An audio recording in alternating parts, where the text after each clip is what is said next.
While Ukraine is getting tons of support from various countries all over the world, there are still a lot of you that are confused and misinformed. And I say that because I see the comments that you post on social media and I see the content that you produce. So hopefully this video will shed some light on the truth and help you understand what's really going on in Ukraine. As a Ukrainian who's currently living in Ukraine and has been living for most of his life, I would like to tell you that truth. I'm Mark, I'm 33 years old, and to better get to know me, check out my Facebook and LinkedIn profile in the description. Ukraine currently is under a full-scale attack from Russia. And here are a couple of examples that you would hear on a Russian television. Мною принято решение о проведении специальной военной операции. Ее цель – защита людей, которые на протяжении 8 лет подвергаются издевательствам, геноциду со стороны киевского режима. Именно избавить людей от этих страданий, от этого геноцида является основной, главной причиной, побудительным мотивом и целью военной операции, которую мы начали на Донбассе и на Украине. Именно в этом цель. We Ukrainians are not surprised by those lies. Not only are we familiar with these tactics that Russian media is using, they have been using those tactics for quite a while. I don't want to go into a history lesson now, but we do have a really bad history with Russia.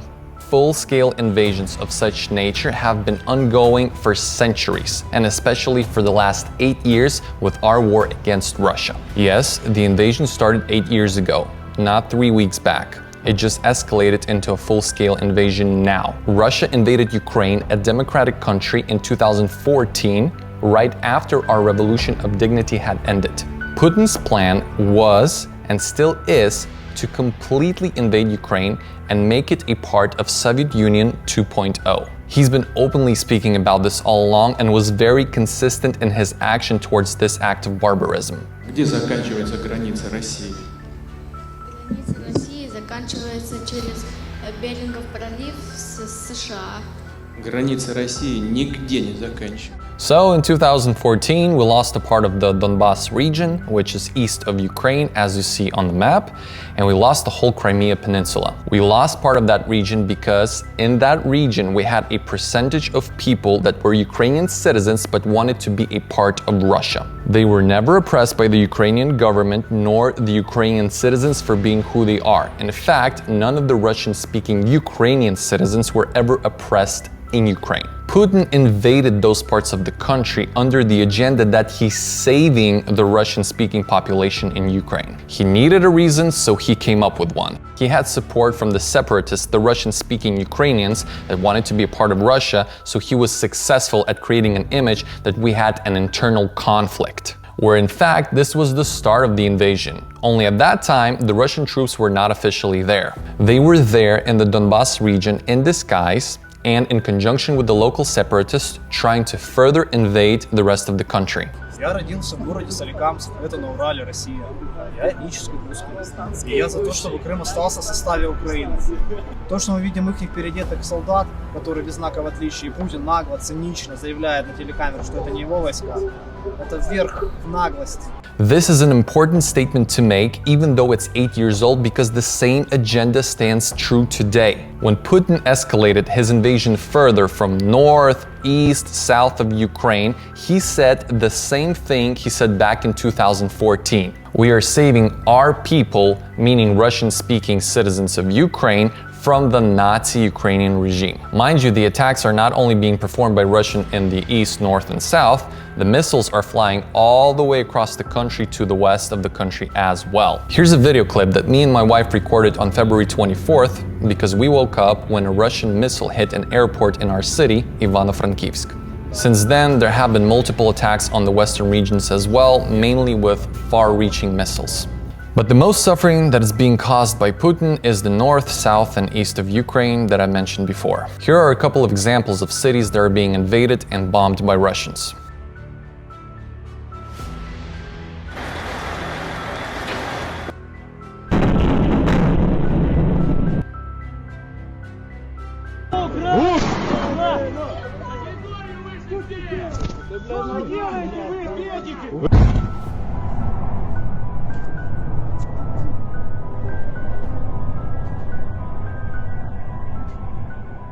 Currently, we have a humanitarian crisis in a city called Mariupol. You can see it on the map here. What's currently happening is the city is partially under siege by the Russian troops. There are hundreds of thousands of civilians stuck in the basement, and as soon as they try to get out and escape the city, the Russian troops kill them. The Ukrainian army is also in that city, fighting off the Russian troops. Slava Ukraini! Це звернення до маріупольців. Our government is negotiating with the Russian troops to create what's called the Green Corridor so civilians can escape peacefully. But as soon as they say yes, the Russian troops say, okay, yeah, let's do that. And the civilians try to escape, the Russian troops start bombing them and killing them. And also, if we try to provide food or water to the city, they bomb the convoys as well. Another cynical act of terrorism and war crime is the Donetsk National Drama Theater that had assigned kids on it in 2 places. And so it was airstruck by the Russian military. There were 1,200 of civilians inside the basement. Miraculously, a lot of people survived. This is just one example of a city where Russian troops are committing genocide against the people that they supposedly came to save. And you know what our fellow Ukrainians are saying when the Russian troops invade our cities under the agenda that they're saving them? Watch this clip.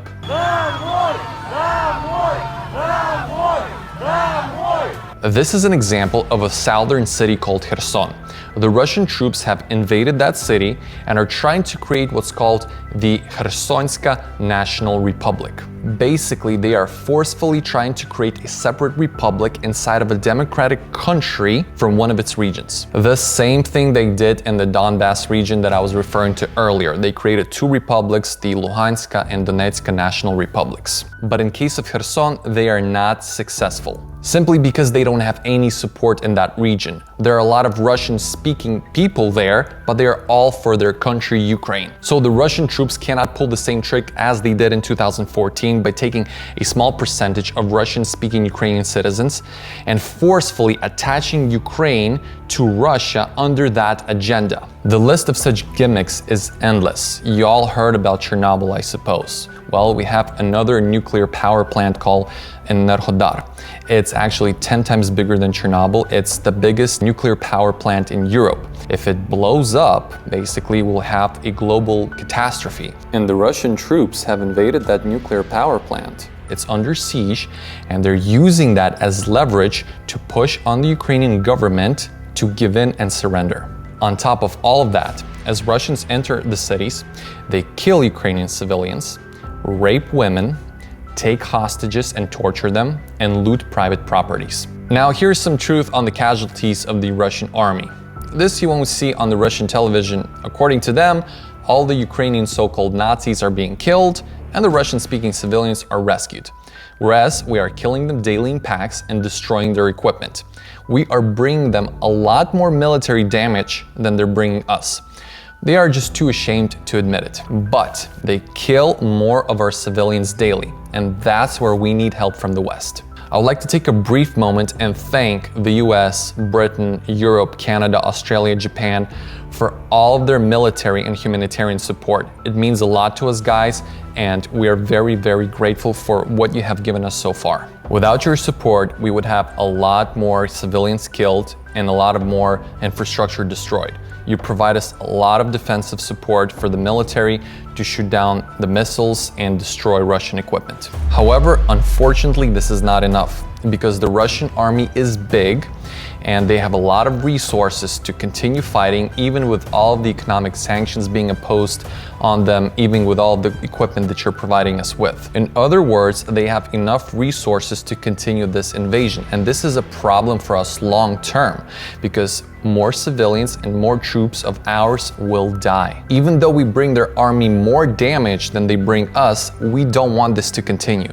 Our goal is not to kill as many Russian troops as possible, but to defend ourselves from them killing us. So for all of you who are saying, we just want peace for you guys, we want peace for the both sides, we don't want you to fight, well, hell yeah, we want peace too. And we didn't start this war in the first place. We were the ones pushing for diplomacy all these 8 years, offering Putin to meet here, to meet there, just to come to a consensus and avoid the war. But that was not his plan. He did not care for any of that. When he chopped off part of Ukraine in 2014, he saw that Europe was soft because they had trade agreements and still have with Russia. They buy gas from them. And if they would be harsh on Russia, that would mean they would bear economic losses. And economic losses would upset Europeans. And Europeans would not re-elect the government. As simple as that. And because the West continues to be soft on Russia, we have what we have now in Ukraine, a full-scale war with thousands of civilians dead. If you would ask anyone in the world prior to these events, who are the top armies in the world, you would probably hear Russia on the list.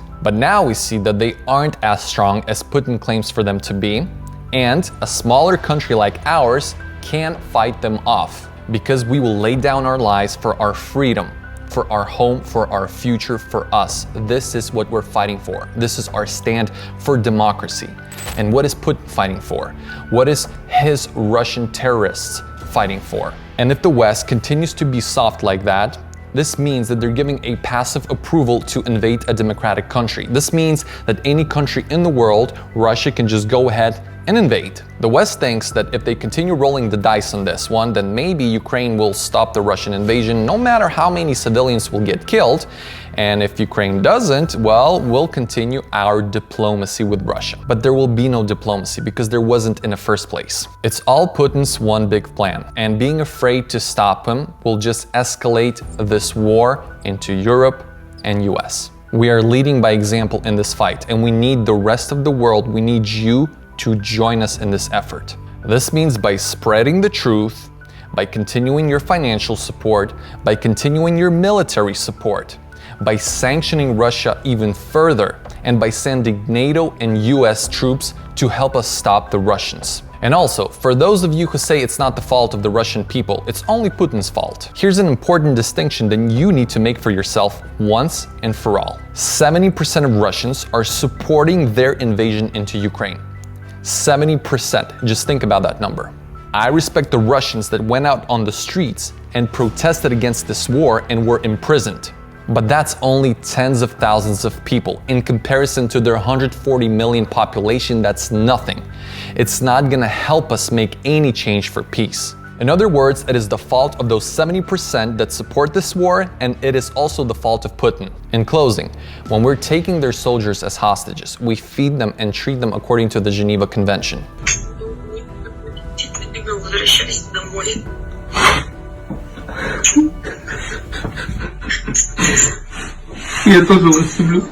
Even though the Russian troops came to our land to kill us, we still show them humaneness.